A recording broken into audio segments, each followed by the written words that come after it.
और अगर आपने अभी तक हमारा चैनल सब्सक्राइब नहीं किया तो फौरन सब्सक्राइब कीजिए, साथ ही बेल आइकॉन पर क्लिक करें ताकि मजीद आने वाली वीडियो है वो आपको वक्त पर मिलती रहें। दोस्तों अस्सलाम वालेकुम, आसिफ खान एक नए व्लॉग के साथ आपकी खिदमत में हाजिर है।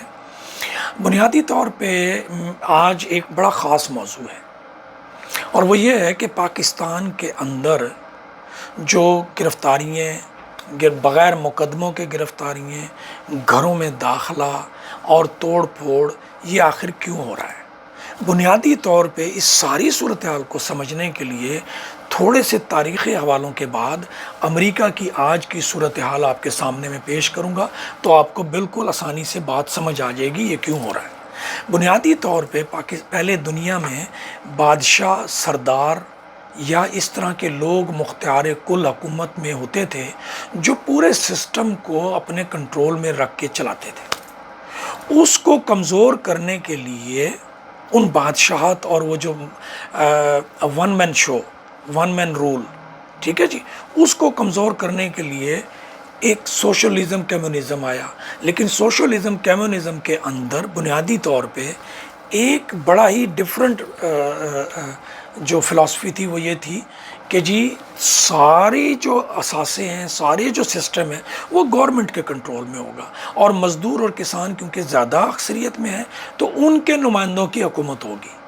तो उसकी वजह से जो सरमायादार लोग थे, जो कैपिटलिज़म था, उसके लिए मुश्किल हो गई सर्वाइवल। तो उन्होंने सोशलिज़म कम्युनिज़म को काउंटर करने के लिए, नाकाम करने के लिए एक नया फ़िलासफ़ी निकाली जमहूरियत के नाम से कि जी अगर वो अक्सरियत में हैं मज़दूर किसान, तो फिर हम उसके मुकाबले में एक नया निज़ाम लेके आए हैं कि जी एक वोट एक बंदा, यानी कि एक आदमी एक वोट की वजह से फ़ैसला किया जाए। तो अगर मज़दूर किसान अक्सरियत में हैं तो ठीक है, वो अपना फ़ैसला कर लें, वो हुकूमत बना लें।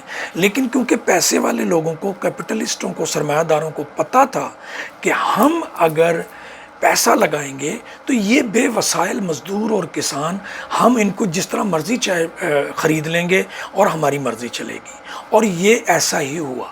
फिर कैपिटलिज़म के ज़रिए से उन सरमायादारों ने अपनी पॉलिटिकल पार्टियां बनाई, अपने नुमाइंदों को उसमें डालना शुरू कर दिया और उनके ज़रिए से हुकूमत करना शुरू कर दी।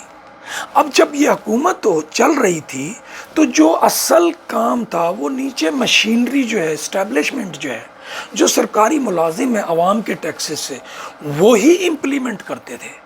अब जो पिछले 10 साल से उन सरकारी मशीनरी में बैठे हुए लोगों को ये रियलाइजेशन होना शुरू हुई है कि भाई असल तो ताकत हमारे पास है। तो ये जो कैपिटलिस्ट के नुमाइंदे हैं, वज़ीर आज़म बन के आ जाते हैं, सदर बन के आ जाते हैं, ये तो ताकतवर नहीं है, इम्प्लीमेंट तो हम करते हैं। तो वो जो इस्टेब्लिशमेंट है, वो जो सरकारी मुलाजमीन आवाम के टैक्सों से, उन्होंने अपनी ताकत मर्ज करना शुरू कर दी है, अपनी ताकत को मनवाना शुरू कर दिया है। और उसका इजहार सबसे पहले अमेरिका में हुआ। पाकिस्तान में ये चल रहा था, लेकिन पाकिस्तान के अंदर और तरीके से चल रहा था क्योंकि पाकिस्तान डेमोक्रेटिक कंट्री नहीं था, मार्शल लॉ के ज़रिए से, दूसरे तरीक़ों से। लेकिन जो डेमोक्रेटिक कंट्री था अमेरिका, जो जमहूरियत का बादशाह, उसके अंदर ये पिछले 15 सालों से ऐसा होना शुरू हुआ। अगर आप गौर करें, सदर बुश, जो दूसरे बुश हैं, बड़े सीनियर नहीं, दूसरे जो बुश हैं, वो दोनों मर्तबा सुप्रीम कोर्ट के चंद जजेस के फैसले की वजह से सदर बने। इसका मतलब ये हुआ इस्टेब्लिशमेंट जो थी, अदालती इस्टेब्लिशमेंट, और जो दूसरी सिविलियन और आर्मी की इस्टेब्लिशमेंट, उन तीनों ने अदलिया के ज़रिए से अपनी मर्ज़ी का बंदा लाने का फ़ैसला किया।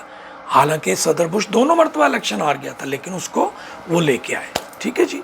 इसका मतलब ये हुआ कि पिछले 15 से 20 साल से इस्टेब्लिशमेंट ने अपने मर्ज़ी के लोगों को लाकर सदर और वज़ीर आज़म बनवाने का जो तरीक़ाकार अख्तियार किया है, यही तरीक़ाकार पूरी दुनिया में अमेरिका के मातहत امریکہ کے زیر اثر ملکوں میں بھی یہی طریقہ کار اپنایا گیا اور اسٹیبلشمنٹ جو ہے وہ مضبوط ہو گئی. اس کو پتہ لگ گیا کہ وزیر اعظم اور صدر جو ہے جو بھی بات کرواتا ہے ہمارے ذریعے سے کرواتا ہے.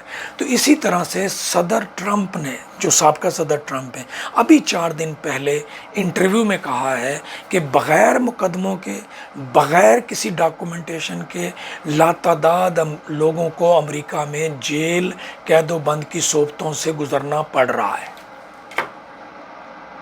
اس کے بعد آپ جب اگر یوکرین کے اندر جو صدر ہے اس کے جو فیصلے ہیں ان کو غور کریں، اس میں بھی جو ان کی سب سے بڑی مخالف پارٹی تھی اس کو بھی غیر قانونی قرار دے کر، کالعدم قرار دے کے اس کو ختم، اور جو دوسرے لوگ تھے ان کو ختم کیا گیا.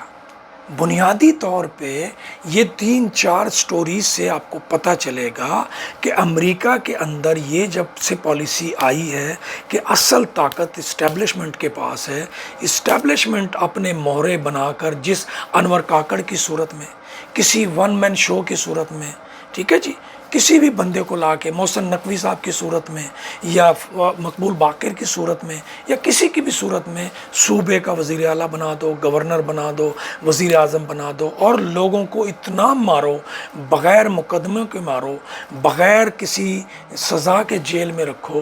اس سے کم از کم اسٹیبلشمنٹ کی جو پاور ہے وہ انجوائے کرے گی اور وہی فائدے اٹھائیں گے، انہی کے خاندان خوشحال ہوں گے، انہی کی ترقی اور خوشحالی ہوگی. باقی جتنے بھی عوام ہیں وہ صرف ٹیکس دے کر اسٹیبلشمنٹ کو تنخواہیں فراہم کریں گے اور وہ سسٹم فراہم کریں گے جس سسٹم کے ذریعے سے وہ پولیٹیکل پارٹیوں کو مار پیٹ کر کے سسٹم سے الگ کر دیں. کسی کو غدار بنا دیں، کسی کو چور بنا دیں، کسی کو ڈاکو بنا دیں، کسی کو کرپٹ بنا دیں، کسی کو کچھ بھی مختلف چیزوں پہ بنا دیں. تو یہ پالیسی امریکہ کے تحت پوری دنیا میں چل رہی ہے اور آپ کو امید ہے سمجھ آ گئی ہوگی. دوستو بہت شکریہ. آپ ویڈیو شیئر کریں گے اور چینل سبسکرائب کریں گے. Thank you very much.